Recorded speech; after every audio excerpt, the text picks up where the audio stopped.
Picture it. Imagine standing on the Olympic podium, ready to receive your cherished Olympic medal.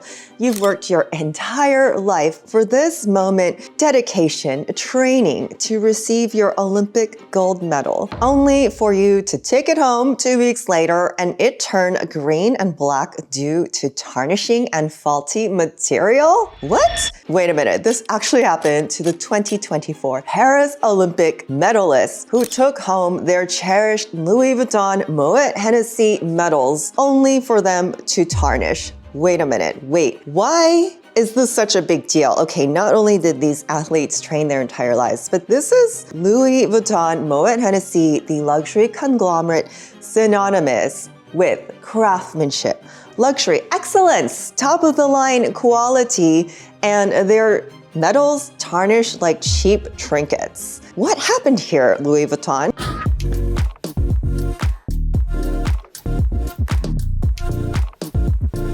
So they tried to deflect the responsibility of these faulty medals. And if this is the way they treat Olympic medals, what do they think about the consumers who buy their jewelry?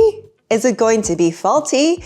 Now that also brings up a secondary question. What is under these tarnished metals? What type of material are you using to create these faulty metals? Is it the same type of material in our costume jewelry, and is it toxic? So let's dive into it. As a former client advisor, we saw time and time again people coming into the store to buy this high-end costume jewelry. Now, on one hand, it does give the illusion of exclusivity, status, and timeless elegance. And on the other hand, it is literally just cheap metal. Now, unlike the Olympic medals, if you come in and buy a piece of Louis Vuitton costume jewelry, or fashion jewelry as they call it, once you walk out of the store, it's yours. Too bad, so sad. If anything happens to it, it cannot be repaired in most cases. Trust me, I'm a former client advisor. These are just some of the things that I actually advise to people in the store and the questions that we would get. First of all, fashion jewelry versus fine jewelry. All of these luxury brands such as Louis Vuitton, Dior, Chanel, they have their fine jewelry department, which of course, you know, is going to cost you astronomical prices because of the luxury label and because of the markup of diamonds. So those are the pieces that may have the real diamond and the real 14K gold in them. However, most people do walk into the Louis Vuitton boutique in search of the iconic V necklace, and they use words like iconic and timeless elegance to describe this costume jewelry that you want to wear as a symbol of status on your neck. Same with the Chanel brooches, the CC. Of course, it's a symbol of elegance and sophistication. But honestly, right now, it's just getting so common that every time I see it, I think that person must work at the Chanel boutique. Why do you want to become an advertisement for these luxury brands? Now, I get it, some of you guys really like this stuff, and if you can afford it 10 times over, it is okay. Who am I talking to here? I see people saving up for these costume jewelries with the illusion that it is going to last better, be better than some of the fashion jewelry that you might find outside of a luxury boutique. Now, anything you buy out of the boutique, even a handbag, it's just like buying a car from the dealership. Once you drive it off the lot, whatever happens to it is not the boutique's responsibility. It's not the brand's responsibility. It's yours, and it instantly loses value. So for costume jewelry, now, even though the brand may have told you lies, like these bags are crafted by one artisan, worked on it for 48 hours, that is the lie they tell about some of the Louis Vuitton canvas handbags. But for the jewelry, they are actually very transparent. And I've looked at different brands' websites from Louis Vuitton to Chanel and even the used pieces on Fashion File. They are very transparent in telling you that this material is metal. It's just metal, and it's gold colored or silver colored. Not even sterling silver plated, not even gold plated. It is just metal. Now, this is costume jewelry that they're paying like upwards of $500 for something that's equivalent to something that you can buy somewhere else for maybe $50 to $75. So some of you might not know this, and now you do, because I have had to tell customers at the store, this is not what you think it is. Do not be fooled. There is no gold in most of this jewelry. Now, at one point, I really wanted to buy a Chanel brooch, but I did extensive research on the internet, of course, and there are endless vlogs and comments of people saying the pearls fall out, the crystals fall out, and it's really a hassle to get these pieces repaired. To repair your fake pearls, why don't you just go to Michael's and glue them back on? But also, I was really shocked to see on Fashion File that these pieces are being sold in their oxidative state, where the description actually says oxidation, and people still want to buy them.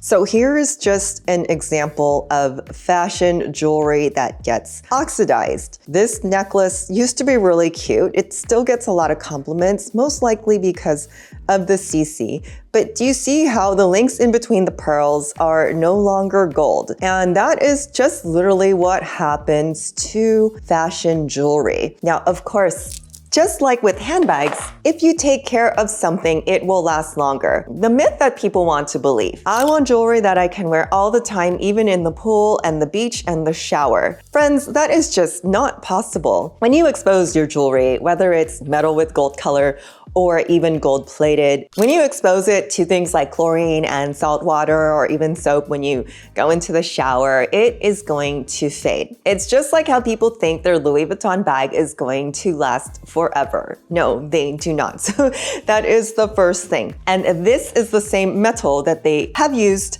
not only on their necklaces, their earrings, but also the pieces that you find, the D-rings on your handbag, your zippers, keychains, and bag charms. There is nothing special about it. So furthermore, I was trying to find out exactly what this metal meant. One can assume they are brass, copper, aluminum, nickel, stainless steel, maybe some crystals, maybe cubic zirconia, rhinestones. In some cases, it's colored glass. These are all things and materials that fall into the costume jewelry, or if they want to make it fancy, fashion jewelry department. So back to the Olympic medal. Of course, this is concerning and related, because if something as special and monumental as an Olympic medal can tarnish so quickly, what does it say about the costume jewelry that you are about to buy from these luxury brands? Some costume jewelries, even those that are made by high-end brands, have been found to contain toxic levels of cadmium, lead, and nickel. These are all chemicals that can irritate the skin and can even cause cancer. So you, the consumer, may be wearing these types of metals underneath the gold-colored plate that is on your luxury jewelry. Not only that, but think about the people who sit there for 8 hours a day making this type of jewelry, often more than 8 hours a day. What type of harm it is causing the worker and the environment to work with these toxic metals. I used to be a lover of costume jewelry because I could kind of abuse them, but after they tarnish quite a bit, I end up throwing these things away, which in the long run is a waste of money. As an influencer, I am allowed to change too, so I've gone back to dainty but 14 karat gold jewelry. The sponsor of this video is Idyl, and they provided for me these beautiful earrings and a necklace that is made with 14 karat gold and lab-created diamonds.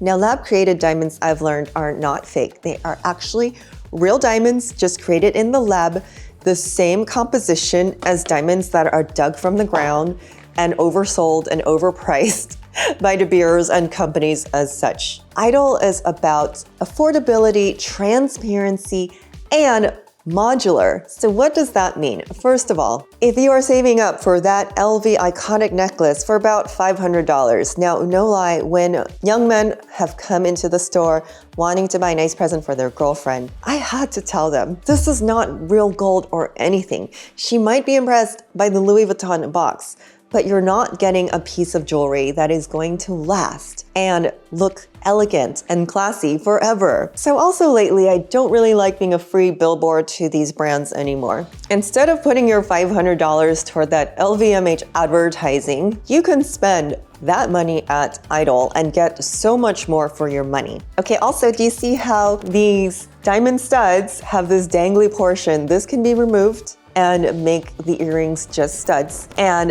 this piece here on the pendant, I love these little diamonds in a row. They're so sparkly. They are so sparkly and beautiful. But I can remove this piece and change the necklace into a teardrop. So there are many different styles that you can create just with a few pieces from Idyl, and it is so timeless and elegant. Check out Idyl in the link in my description. Thank you so much for sponsoring this portion of my video. So friends, what are we really buying when we invest in luxury jewelry? Because as we have come to learn, not all luxury is an investment. Of course, there are brands like Cartier that do make solid gold bracelets and solid gold rings, and I would say those hold their value a little bit more. But overall, these brands come with hidden costs that often contribute to their high marketing to give you status and a symbol of wealth. But with our changing tides in the decrease of the need for luxury, and especially with the story about the Olympic medals, we might want to think about the ways that we decorate ourselves with these luxury brands. So again, I am here to help you make informed decisions as a consumer, especially when it comes to the facade of luxury goods. What does it really mean? Is it wearing a logo, a symbol of wealth and status?